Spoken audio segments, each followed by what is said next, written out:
Добре дошли в модул 6 от проекта Entre Adu. В този урок ще разгледаме ролята на етиката както в ежедневието, така и в бизнеса. Нашият фокус е върху етичното и устойчиво мислене, разбирането как нашите ценности влияят върху действията ни и как отговорните избори подкрепят дългосрочния успех. Този модул е част от Entre Adu, проект, финансиран по програма Erasmus+, който подпомага млади възрастни с мигрантски произход в развитието на предприемачески умения чрез обучителни игри. Етичното и устойчиво мислене включва разбирането на моралните принципи, които ръководят човешкото поведение, определяне кое е правилно или грешно и разглеждане на въздействието на нашите действия не само върху самите нас, но и върху другите и върху околната среда. На практика това означава да вземаме предвид всички заинтересовани страни, да прилагаме основни етични ценности и внимателно да обмисляме последиците от нашите решения. В рамката Entre етичното и устойчиво мислене е една от основните компетентности в стълба идеи и възможности. То стои редом до откриване на възможности, креативност, визия и оценяване на идеи. Заедно тези компетентности позволяват на предприемачите да разпознават и оформят бизнес възможности, които не само са иновативни, но и отговорни и значими. Етиката е свързана с принципите, които насочват как действаме и вземаме решения, помагайки ни да изберем правилното, както лично, така и в обществото. Думата идва от гръцката етос, означаваща обичай или характер. Етиката ни помага да мислим как да живеем смислено, да разбираме нашите права и отговорности и да правим избори, които отразяват нашите ценности. Философите често разделят етиката на три области. Метаетика изследва какво означава моралността. Нормативна етика определя стандарти за правилно и грешно. Приложна етика разглежда реални теми като човешки права и социална справедливост. Етиката има значение. Тя не е само за академици или философи, тя е част от ежедневието. Независимо дали вземаме лични решения или управляваме бизнес, етиката ни помага да навигираме сложни ситуации с яснота и почтеност. Етиката играе жизнено важна роля във вземането на решения. Тя ни помага да правим избори, които отразяват нашите ценности и уважават другите. Етичните решения надхвърлят това, което е лесно или изгодно. Те питат: кого ще засегне това? Кой е най-отговорният път напред? Например, мениджър може да избира между намаляване на разходите за безопасност за краткосрочна печалба или инвестиране в благосъстоянието на служителите. Етиката означава да поставиш хората на първо място, дори когато е по-трудно. Има три ключови стъпки в етичното вземане на решения. Първо, обмисляте всички заинтересовани страни – служители, клиенти, общности и околната среда. Второ, приложете етични принципи – честност, справедливост и отговорност.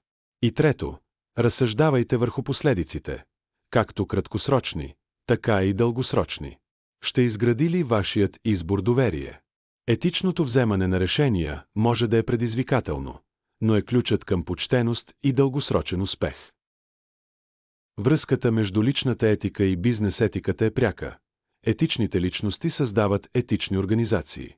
Ценностите на компанията се отразяват в нейните избори, независимо дали става въпрос за справедливо отношение към работници, прозрачност към клиенти или ангажимент към устойчивостта. Накратко, бизнес етиката не е отделно понятие. Тя е етика, приложена в света на бизнеса. Бизнес етиката се отнася до принципите и стандартите, които ръководят поведението в търговски среди. Става дума за намиране на баланс между печалба и отговорно поведение. Етичните бизнеси полесно печелят доверие, избягват скандали и спазват регулации.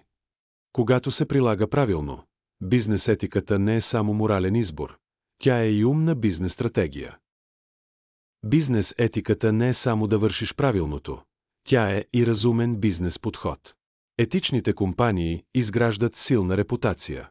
Когато клиентите виждат прозрачност и справедливост, те са посклонни да се доверят и подкрепят марката.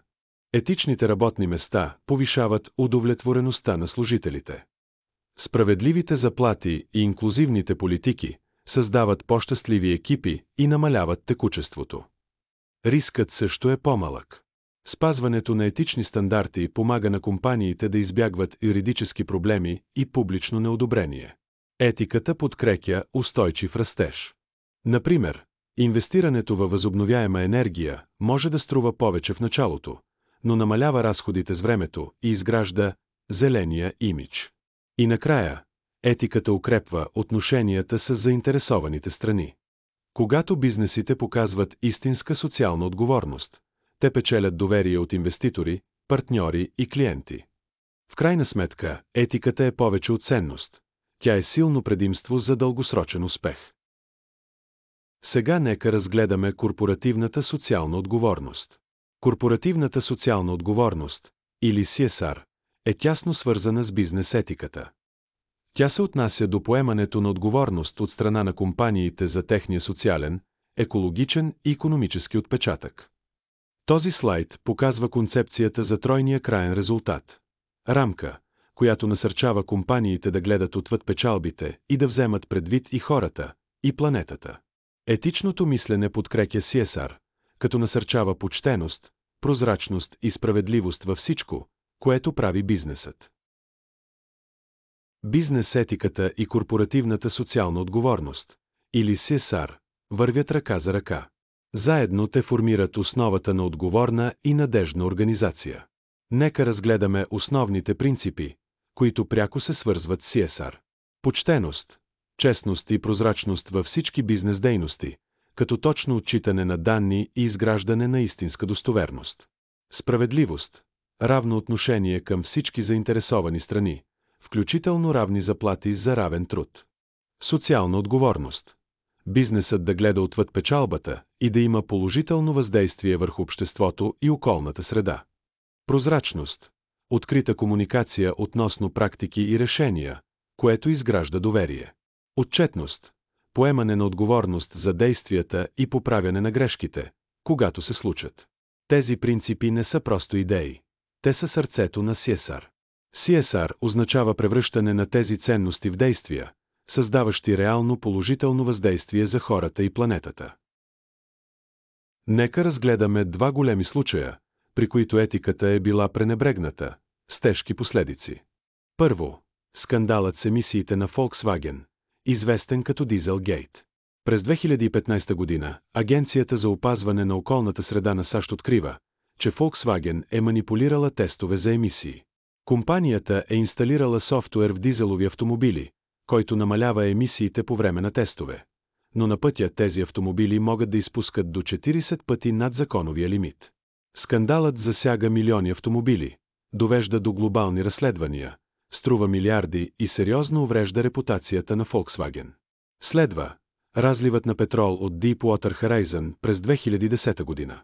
Петролна платформа, управлявана от BP, експлодира в Мексиканския залив, причинявайки най-големия неволен петролен разлив в историята. В продължение на 3 месеца почти 5 милиона барела петрол изтичат в океана, опустошавайки дивата природа, екосистемите и местните общности. Катастрофата не само причинява екологични щети, но води и до огромни финансови санкции и дългосрочно увреждане на публичния имидж на BP. И двата случая показват високата цена на пренебрегването на етиката и отговорността в бизнеса. В обобщение, етиката е съвкупност от морални принципи, които ни помагат да определим кое е правилно и кое не. В съвременните общества етиката изгражда доверие, подкрепя сътрудничество и осигурява справедливост. В бизнеса етичните принципи подобряват репутацията, морала на служителите и намаляват риска.